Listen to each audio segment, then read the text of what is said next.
কালামপুরের হাটে ওতে থাবড়া রুটি কাস্টমাররা খাইয়া ভালো পায়, এর কারণে আমাদের থাবড় দিতে হয়। কালামপুরে আসবেন আর এখানের দই মিষ্টি খাবেন না, তা একেবারেই হতে পারে না। এটা কি গরু বলে? Holstein Friesian. আজকে গরু কয়টা আনছিলেন? দুইটে। বেচা হয়েছে নাকি? কিনে না তো। কিনে না? না। আজকালকার বাচ্চারা তো এইসব চিনে না। কত শিখা আটা আতা। আর কত শিখা হার পাটা।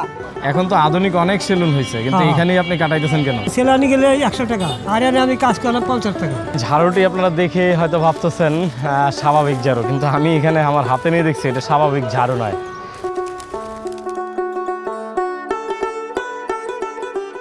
আসসালামু আলাইকুম প্রিয় দর্শক, আবারও নতুন একটি ভিডিওতে আপনাদেরকে স্বাগত। আজ আছি ঢাকা জেলার ধামরাই উপজেলার 200 বছরের ঐতিহ্যবাহী প্রাচীন কালামপুর হাট। এই হাটে বাঁশের তৈরি বিভিন্ন আসবাবপত্র এবং কাঠের তৈরি রেডিমেড কিছু পুরনো ঐতিহ্যবাহী পণ্য আপনাদেরকে ঘুরে দেখাবো। সাথে এই বাজারে কি কি রয়েছে, কেন 200 বছর ধরে এই কালামপুর হাট ঐতিহ্যবাহী হিসেবে আমাদের কাছে পরিচিত। চলুন ঘুরে দেখি আজকের কালামপুর হাট।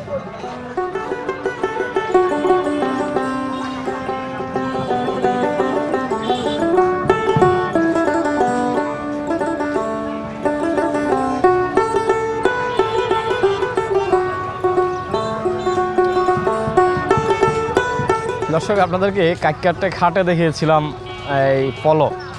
ওই পলো থেকে এটা খুবই প্রিমিয়াম স্ট্রং। এটা আপনার তারের, অর্থাৎ যেটা আঞ্চলিকভাবে বলে গুনা, এই গুনার তৈরি খুবই স্ট্রং। ওগুলো ছিল খুবই হালকা, এটা খুবই স্ট্রং।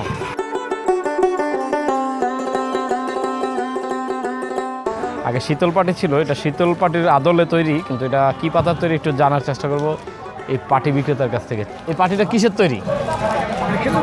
খেজুর পাতার। দর্শক, খেজুর পাতার পাটি আমি প্রথমবার দেখলাম। এই খেজুর পাতার পাটি খুবই সুন্দর, প্রিমিয়াম একটা পাটি। এটা যারা ইউজ করছে একমাত্র তারাই বলতে পারবে কীরকম। তবে আমার কাছে দেখে মনে হচ্ছে খুবই শান্ত শীতল একটা পাটি, শীতল পাটির মতো দেখতেই, কিন্তু এটা খেজুর পাতার পাটি। এখন আমাদের এই প্লাস্টিকের পাটির সয় লাভ, কারণ এই প্লাস্টিকের পাটি ভিজলেও নষ্ট হয় না। কিন্তু এই প্লাস্টিকের পাটির চেয়ে এই খেজুর পাতার পাটি খুবই স্বাস্থ্যসম্মত। এই খেজুর পাতার পাটিটা আমার মনে চাইতেছে এখনই একটা কিনে নিয়ে যাই, কিন্তু আমার ব্যবহারের উপযোগী না বিধায় কিনতেছি না। তবে যারা কিনবেন আমি তাদেরকে সাজেস্ট করব এই প্লাস্টিকের পাটির থেকে খেজুর পাতার পাটিটা অনেক স্বাস্থ্যসম্মত হবে, আপনারা ওইটা ইউজ করার চেষ্টা করবেন। যদি আপনাদের অঞ্চলে না থাকে, কালামপুর হাটে চলে আসবেন খেজুর পাতার পাটি কিনতে।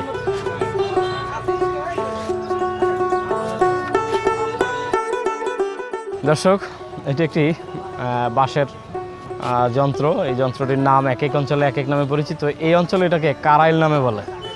এই কারাইলের কাজ হচ্ছে যখন ধানের সিজন শেষে, ধান শুকানোর পরে যেই খড় রোদ্রে শুকাইতে দেওয়া হয়, সব খড়গুলো একত্রিত করার জন্য দ্রুততার সহিত এই কারাইল দিয়ে টেনে টেনে আপনার একত্রিত করার জন্য খুবই ভালো কাজে লাগে।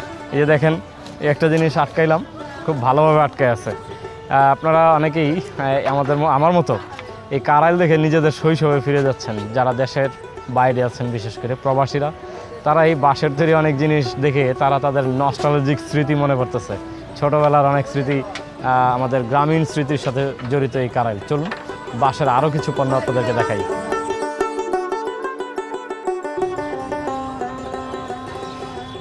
দর্শক, এই ঝাড়ুটি আপনারা দেখে হয়তো ভাবতেছেন স্বাভাবিক ঝাড়ু, কিন্তু আমি এখানে আমার হাতে নিয়ে দেখছি এটা কোনো স্বাভাবিক ঝাড়ু নয়। আমরা সবসময় ঝাড়ু দেখি নারকেল পাতার যেই ইয়েটা থাকে শলা, সেই শলার ঝাড়ু, কিন্তু এটা নারকেল পাতার শলা না, এটাও বাঁশের ঝাড়ু। খুব শক্তপোক্ত একটা ঝাড়ু, লং লাস্টিং করার জন্য এই ঝাড়ু বিশেষ করে দরকার। এবং আমি আমার প্রথমবার দেখলাম এই বাঁশের ঝাড়ু। আপনাদের কেমন লেগেছে জানি না, কমেন্টে আপনাদের মতামত জানাবেন। দর্শক, আপনাদেরকে দেখাচ্ছি বাঁশের ঝাড়ু। এটা হচ্ছে সোনের ঝাড়ু। এই সোনের ঝাড়ু, বাঁশের ঝাড়ু দেখলেন, এটা হচ্ছে নারকেলের যেই ডগা, আপনার শলার ঝাড়ু, নারকেলের শলার যেই ঝাড়ু। 3 প্রকারের ঝাড়ুই আমরা এই বাজারে পেয়েছি। তবে এখানে সবচেয়ে বেশি নারকেলের ডগার যে শলা, সে শলার ঝাড়ুটাই বেশি প্রচলিত। আমিও আজকেই প্রথমবার এই কালামপুর হাটে বাঁশের ঝাড়ু প্রথমবার দেখেছি। তবে এই সোনের ঝাড়ুটা ছোটোবেলায় দেখতাম, এখন এই কালামপুর হাটে এসে দেখেছি। একটি অন্যরকম একটি খাঁচা, পাইসা বলে বা খাঁচা বলে। এটা মোটামুটি গ্যাপ আছে, এই গ্যাপে কি রাখা যায় আমি প্রথমে চিন্তা করে পাচ্ছিলাম না যে এটা দিয়ে কি বইতে পারে, কি ওজন নিতে পারে এটা দিয়ে। পরে তথ্য নিলাম, তথ্য নিয়ে দেখলাম এটা দিয়ে গরুর ঘাস নিতে পারে, গরুর ঘাসের পাশাপাশি অনেকে বাজারে লাউ নিতে পারে, বা লাউ বিক্রি করার জন্য নেয়, কুমড়া বিক্রি করার জন্য নেয়, অর্থাৎ এই জাতীয় বড় বড় যেই পণ্যগুলো বাজারে নেওয়ার জন্য বহন করার জন্য প্রয়োজন সেই হিসাবে এই পাইসাটি ব্যবহার করে। এই আধুনিক যুগে প্লাস্টিক বাদ দিয়ে আপনি বাঁশের তৈরি চালনি কেন নিচ্ছেন?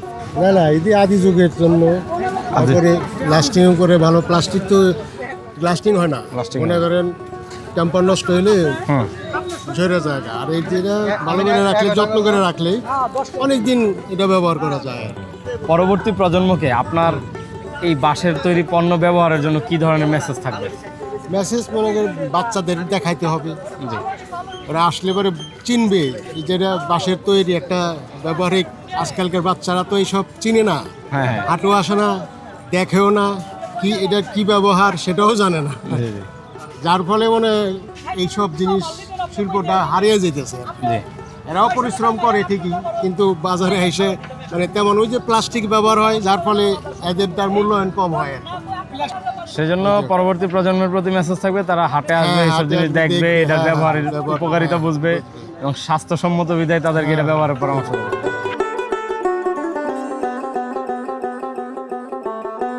এই পেশার সাথে কতদিন ধরে আছেন আপনি? আমি তো ব্যবসা করি, মাঝখানে বাদ দিয়েছিলাম, ব্যবসা করি পাকিস্তানের মধ্যে নেই, পাকিস্তান আমল থেকে? মাঝখানে বাদ দিয়েছিলাম আর কি। এটা কি আপনি নিজে বানান না কিনে এনে বিক্রি করেন? সব কিনে সব কিনা?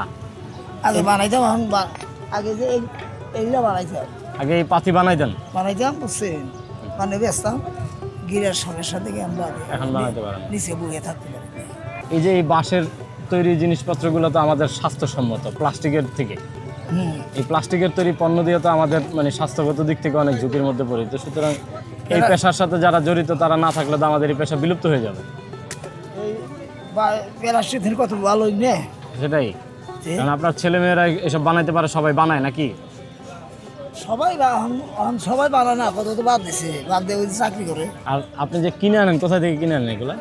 এগুলা পলো তৈরি কাটি গেরাম, পলো? এই পলো এগুলো হ্যাঁ। তৈরি আমি ওই জায়গায় কাটি গেরাম। কাটিগ্রামে পলো তৈরি করে, ওইখান থেকে আপনি কিনেন? হ্যাঁ, পলো আজি আর এই ঝাড় ফাড় কিনে আটে ভাই মনে করেন কত আছে না, ব্যস্ত রাখে পাইকারি গেছে, হ্যাঁ। এগুলো কিনে রাখি। এখন এগুলোর কি সিজন আছে নাকি সারা বছরই বেচা কিনা হয়? সারা বছরই হয় কম বেশি, কম বেশি সারা বছরই হয়, এখন একটু কম হইতেছে। এখনই 80 কিস্তে এখনই বেশি হয়, মানে এই সময় বেশি হওয়ার কথা কিন্তু কম হইতেছে। কম হইতেছে ধানের সিজনেই। এই হাটে যে আপনারা বেচা কিনা করেন, এই জন্য কি কোনো হাসিল টাসিল দিতে হয় বা ইয়েটে দিতে হয়, খাঁচা দিতে খাজনা দিতে হয়? খাজনা কত নেয়? 150 150 টাকা প্রতিদিনে, প্রত্যেক সপ্তাহে একদিন। মানে সপ্তাহে একদিন। আর এই মাল থুয়ে যে ঘর থেকে যায় 700 টাকা ঘর ভাড়া দিই। এখানে আবার ওই গোডাউনের জন্য 700 টাকা দিতে হয়।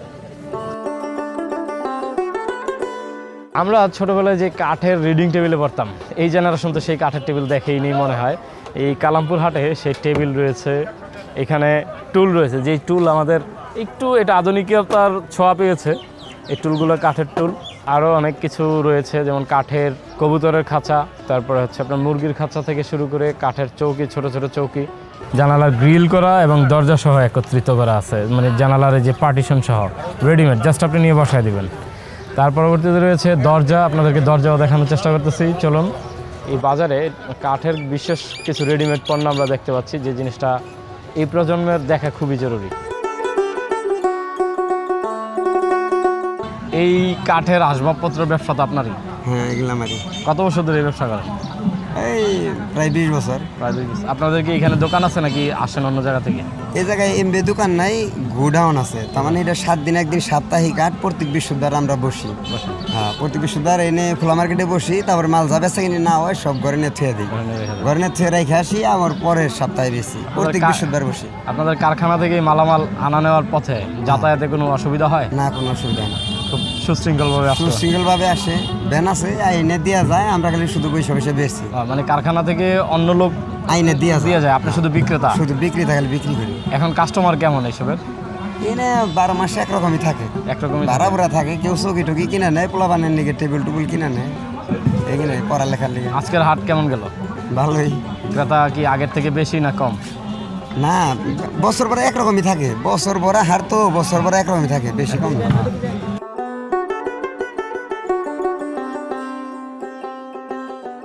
কত অংশ আতা আতা, আবার কত অংশ হারপাটা। হারপাটা। হ্যাঁ, আমাদের এলাকায় এটা আতা বলে। এটা দিয়ে হচ্ছে কি কাজ করে এটা? এটা হলো ধান টানে, ভুট্টা টানে, শস্য টানে, আচ্ছা, আর সব কিছু করা যায় এটা দিয়ে। এটা কি আপনার নিজের বানানো? হ্যাঁ, আপনার নাম? আমার নাম চন্দন সূত্রধর। চন্দন সূত্রধর, মানে আপনারা কাঠের কাজই করেন? হ্যাঁ। সূত্রধর যারা তারা তো শুধু হ্যাঁ, হ্যাঁ। কাঠের কাজই করে। তার মানে আপনার নিজের বানানো এই হচ্ছে আতা দিয়ে ধান, ভুট্টা বা এই জাতীয় যত কিছু আছে ছড়ানো, শুকানো, হ্যাঁ, এই হ্যাঁ, মেলা টেলা হ্যাঁ। ধোবানো, এটার কাজ করে। হ্যাঁ, এটা বানাইতে আপনার কিরকম সময় লাগছে? ওটা বানাইতে ঘন্টা নেই সময় লাগছে। ঘন্টা অনেক। কেমন দাম চান এটা বিক্রি করার জন্য? এটার দাম চাইলো 200 টাকা, 220 টাকা এরকম দাম চাই। দর্শক দেখতে পাচ্ছেন এটা একটা আতা। এটা এখানে আপনার এটা বাঁশের মাধ্যমে আটকায়, তারপরে এটা দিয়ে ধান টেনে ছড়ায় দেওয়ার জন্য কাজে লাগে, আবার যখন দিন শেষে শুকানোর পরে একসাথে একত্রিত করে সেটার জন্য এটা কাজে লাগে। কালামপুর হাটের সবচেয়ে প্রাণবন্ত অংশ এই গরুর হাট। এই গরুর হাটে সকাল 9টা থেকেই দেশের বিভিন্ন প্রান্ত থেকে ট্রাকে করে গরু আসতে শুরু করে।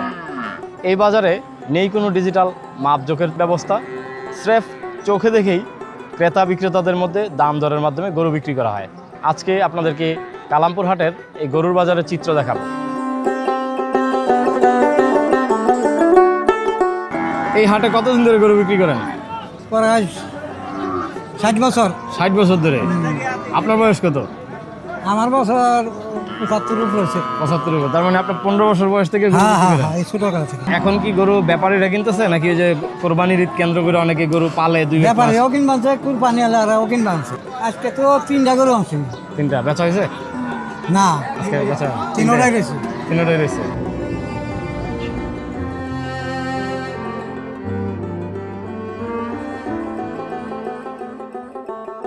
আজকে গরু কয়টা আনছিলেন? 2টা। বেচা হয়েছে নাকি? একটা ব্যথা হয়েছে, একটা হয়েছে।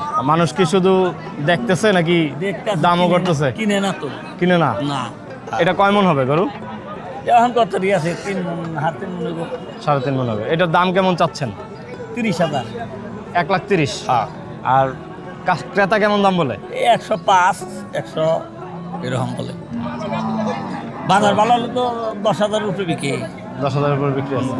মানে এখন একটু বাজার দম আছে মনে হচ্ছে। দম। এটা কোরবানির হাটে আরো বেশি হবে। হ্যাঁ, বেশি হবে। গরু কিনলেন এখান থেকে? হ্যাঁ, আজকের বাজার কেমন? আজকে বাজার একটু কম আর কি। একটু কম, মানে আপনি কিনে জিতছেন? হ্যাঁ, জিতছি কিনে। কিনে জিতছেন। জি, গরু কি পালার জন্য না কি জন্য কিনবেন? পালার জন্য। পালার জন্য। আগামী কোরবানি কেন্দ্র করে হ্যাঁ, হ্যাঁ, ইনশাআল্লাহ। তারপর কোরবানির হাটে বিক্রি করবেন? হ্যাঁ, কুরবানি হাটে বিক্রি করবো। এটা কত দিয়ে কিনছেন গরু আজকে? এটা 90। 90,000। ভাই কি হাটের ব্যাপারই? হ্যাঁ, ব্যাপারই ভাই। মানে আপনি গরু কিনে বিক্রি করেন না পেলে বিক্রি করেন? না ভাই, কিনে বিক্রি করি। কিনে। কোথা থেকে আনেন এগুলা? ভাই এগুলো আপনার হলো মল থেকে আনি, ফার্ম থেকে আনি। 4টা বিক্রি হয়েছে। 4টা বিক্রি হয়েছে। এর থেকে আলহামদুলিল্লাহ কিছু কিছু লাভ হয়েছে ভাই এখন। লাভ। হ্যাঁ আপনি কতদিন ধরে এই গরু ব্যবসার সাথে আছেন? ভাই 4-5 বছর। আপনি কি সবসময় কালামপুর হাটে হ্যাঁ, আসেন? কালামপুর না, যে কোনো হাটে ভাই। 95 দাম চা, বেচা কেনা 92। 92 হলে বিক্রি করে দেবে। এটা কতটুকু ওজন হবে? মোটামুটি ভাই 110 কেজি ছাপা গোছ আছে। আমরা 3 মণ আছে। এক কিছু না 3 মণ এটা আছে। বয়স কত? দাঁতছে ওই যে কোরবানিতে বলে দাঁত। ইনশাআল্লাহ 4 দাঁত। 4 দাঁত। হ্যাঁ, কুরবানির জায়গা উপযুক্ত একবার। উপযুক্ত। গরু মাশাআল্লাহ দেখতে সুন্দর, কালারও পারফেক্ট। এটাও দেখেন, এটার দাম আরো কম আছে বড়। এই দেখতে তো এটার চেয়ে এটা সুন্দর বেশি। সুন্দর বেশি, সুন্দরের উপর দাম বেশি 5,000। এই যে এটা আরো সুন্দর দেখতে। ওটার দামও কম আছে। ওটার দাম আমি গরু সম্পর্কে অত আইডিয়া নাই। ওটাও 95 এর বাচ্চা। ওটা 95 হলে কত বিক্রি হয়েছে দেখেন? এটা বিক্রি হয়েছে? এগুলো কত করে বিক্রি হয়েছে? জোড়া 1,55,000 টাকা বিক্রি হয়েছে। 1,55,000। হ্যাঁ, দুটো বাচ্চা দাঁতি এই হাটে হাসিল কেমন? হাসিল 1,000 টাকা গরু প্রতি। গরু প্রতি। আর ঈদ কেন্দ্র করে ঈদ কেন্দ্রে কিছু বাড়তে পারে। কিছু বাড়তে পারে। এটা কি শুধু যারা ক্রেতা তাদের থেকে, আপনাদের থেকে নেই? না, আমাদের থেকে কোনো মানে বিক্রেতার কাছ থেকে কোনো হাসিল নেই, শুধু ক্রেতার জন্য হাসিল। তার জন্য হাসিল। এই হাট থেকে গরু কিনে আপনি কতটুকু সন্তুষ্ট? ভালোই। আজকে গরুর হাটে বাজার দর কিরকম চলতেছে? বাজার চড়াই আগের চেয়ে। আগের চেয়ে আজকে চড়া। আপনি কি গোস্ত বিক্রি করার জন্য কিনছেন? সস্তা বিক্রি। তাহলে কি কুরবানি কেন্দ্র করে এখন গরুর হাট একটু দাম বাড়তি? হ্যাঁ, সামনে কোরবানি আসতেছে, সবাই গরু স্টকে রাখতেছে। দেখে দাম বাড়তি।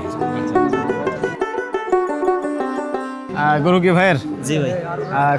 আপনি কি সবসময় গরু বিক্রি করেন নাকি আপনার পালা এটা? জি না, সবসময় বিক্রি করি। সবসময় বিক্রি করেন। এটা ওজন কেমন হবে? ওজন 5.5 মণ। কিরকম দাম চাচ্ছেন?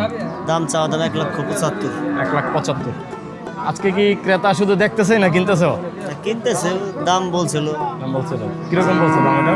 55, 50। 1,55,000 এরকম দাম বলছে। জি। আপনি চাওয়া হচ্ছে 75। 75 চাওয়া। আজকে বাজার একটু কমই, গরু আমদানি বেশি হয়েছে, মানে ক্রেতা কম হয়েছে। এটা কি গরু বলে? এটা হলস্টিন ফিজিয়ান। বুঝি নাই। Holstein Friesian. Holstein Friesian. Friesian. আচ্ছা, কিরকম দাম চাচ্ছেন এটার? এর দাম চাই 70-72। 70-72। ক্রেতা কেমন বলে? বলে 52-55 এরকম বলে। আজকে এই ক্রেতা শুধু মানে দেখেই যাচ্ছে নাকি কিনতেছ? এমবে দাম বাজার নাই তো, বাজার দুর্বল আজকে। দুর্বল আজকে। কিন্তু আমি কয়েকজন মানে যারা মাংস বিক্রি করে তাদের সাথে কথা বললাম, তারা বললো অন্য বাজার থেকে দাম বেশি। না, বাজার মাংসের দাম বাজার বেশি, কিন্তু পালিয়া বাজারটা কম। আচ্ছা আচ্ছা। মাংস বাজারটা একটু বেশি দাম। এই বাজার কম হওয়ার কারণ কি আজকে? দাম কম, মানুষের দাম আর নিতেছে, দাম টান নিতেছে না, এই জন্য। আপনি সবসময় গরু কিনে বিক্রি করেন? হ্যাঁ, কিনে বিক্রি করি।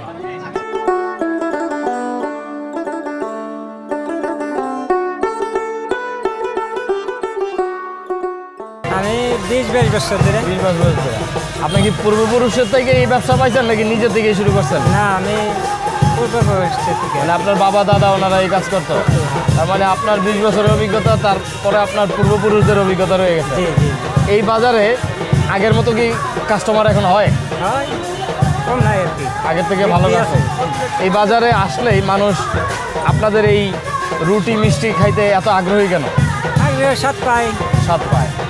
এই হাটের বয়স কত? হাটের বয়স ওটা ভাই বলতে পারলাম না, কারণ আমরা ওই দেখতেছি হাট। আপনার হয়েই দেখতেছেন। কালামপুরের হাটে ওতে থাবড়া রুটি।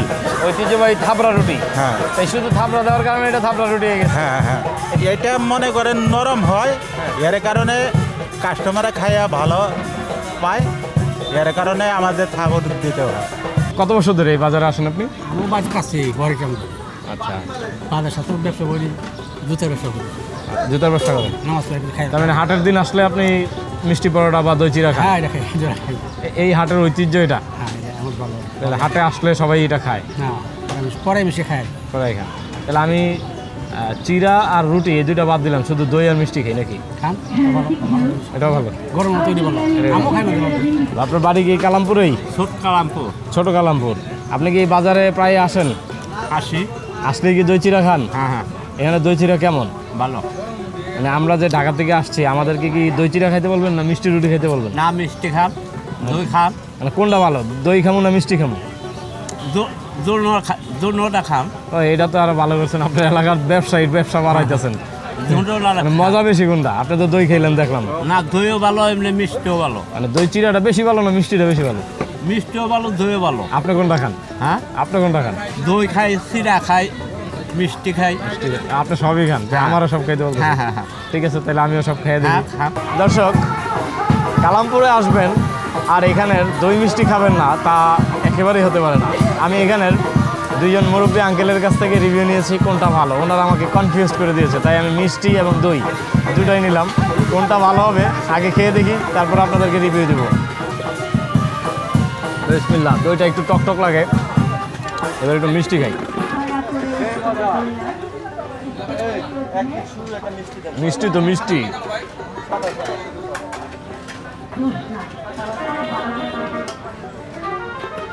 লালটা থেকে সাদাটা একটু ভালো লাগতেছে। এটা মনে হয় ফ্রি দিছে, এটা খাম না। একটু জিলাপি খাই। জিলাপিটা একদম গরম করকরা, এটা সবচেয়ে ভালো। আপনারা আসলে জিলাপিটা খাবেন। ধন্যবাদ। খাওয়ার সময় ভিডিও আর না দেখাই।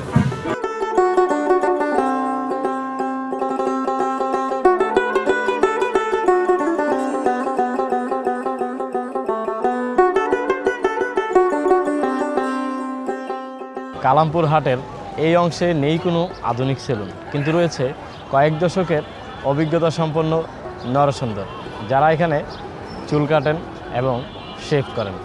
আপনাদেরকে সেই চিত্র দেখানোর চেষ্টা করি, আমাদের সেই শৈশবে নিয়ে যাওয়ার চেষ্টা করব।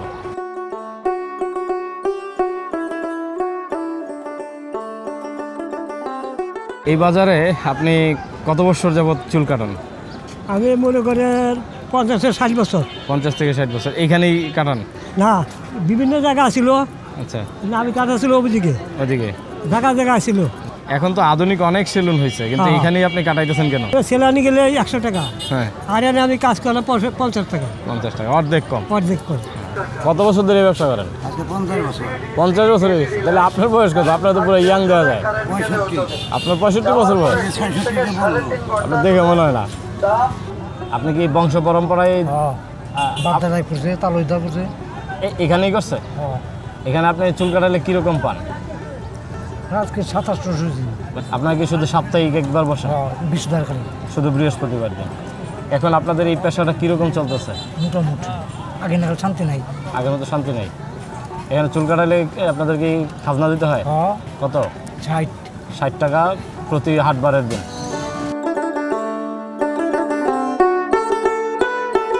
এই হলো কালামপুর হাটের ভুট্টা বিক্রির স্থান। এখানে ভুট্টা, ধান, গম এগুলা এইভাবেই টাল দিয়ে বিক্রি করা হয়। পিছনে যে ট্রাক দেখতে পাচ্ছেন, এই ট্রাকে করেই ভুট্টা তার যে ক্রয় করেছে তার নিজস্ব গন্তব্যে নিয়ে যাবে। 200 বছর ধরে কালামপুর হাট টিকে আছে তার নিজস্ব মহিমায়। আমাদের ঐতিহ্যগুলোকে আমাদেরই টিকিয়ে রাখতে হবে। আজকের মতো আমাদের অন্বেষণ এখানেই শেষ করছি। দেখা হবে পরবর্তী অন্য কোনো ভিডিওতে, অন্য কোনো স্থানে। সেই পর্যন্ত সবাই ভালো থাকুন, সুস্থ থাকুন। আসসালামু আলাইকুম।